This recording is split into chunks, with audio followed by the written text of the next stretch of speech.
So the town thought that we were spending too much time walking in the hallways. So as a result, they gave us a PowerPoint lecture on how to teleport.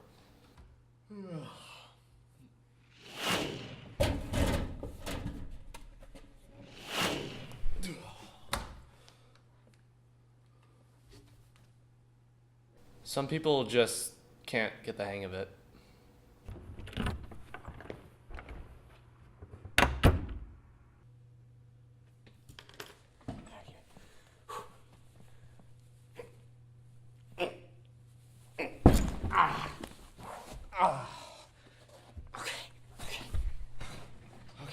Okay, yeah, I'll try it. I don't think it's working.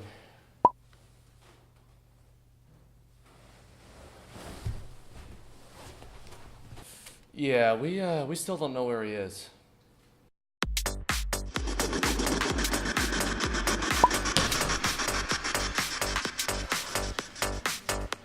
So many feet. Hello, I'm Becca McGee here for your Apprentice Effects Weekly News Update.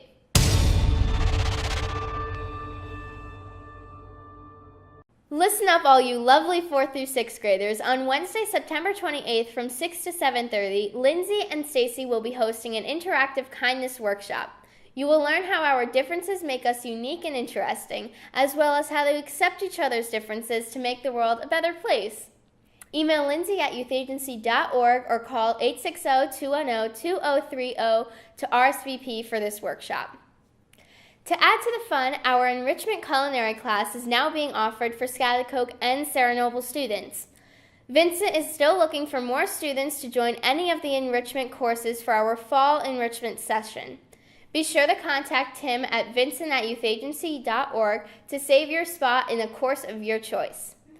Furthermore, our Youth Agency Homework Club will be starting up soon.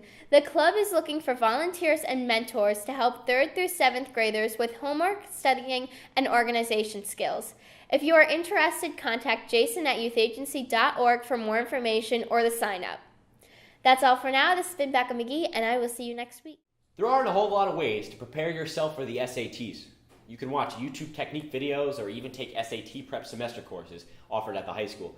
But as a student who is taking the SATs once again in a few weeks' time, I'm here to hopefully use my experience to help you improve your success on the testing day.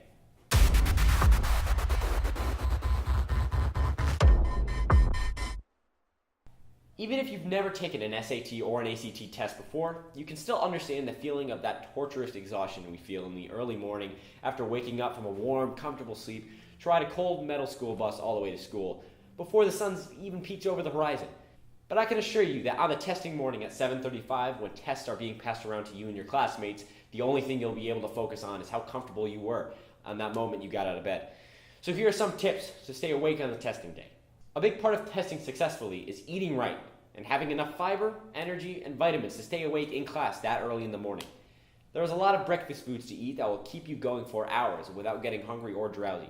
Foods such as eggs, citrus fruits like oranges and clementines, leafy greens, and bran cereal. And this shouldn't be food you only eat on the morning of the test. You should get into this routine in the days and maybe even weeks leading up to the test. Also, coffee is a common misconception when it comes to waking you up. Although the coffee can help you wake up due to large amounts of caffeine, too much coffee can be dangerous to your heart and mind functions. 1 cup in the morning is harmless, but try and avoid too many cups, or a cup before bed. Also, during the days prior to the test and the day of, drink lots of cold water. Water not only cools down your body, but it helps circulate the nutrients all throughout your body. Another step is sleep. As high school students, we should be getting at least 8.5 hours of sleep per night. On average, students are getting around 6.5, which contributes to a major part of our drowsy mornings and afternoons. Try getting to bed before 10. Remember to avoid a cup of coffee before you go to bed, or else the caffeine will keep you up much longer than you intended.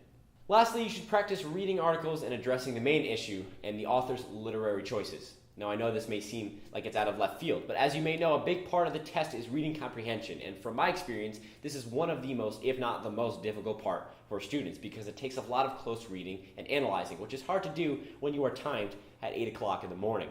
But you can ask teachers or online sources to find practice tests and problems to help you find the most efficient way to analyze an article and answer the rigorous questions that follow. Well, I'm Nick Pritzby, and I'll see you next week.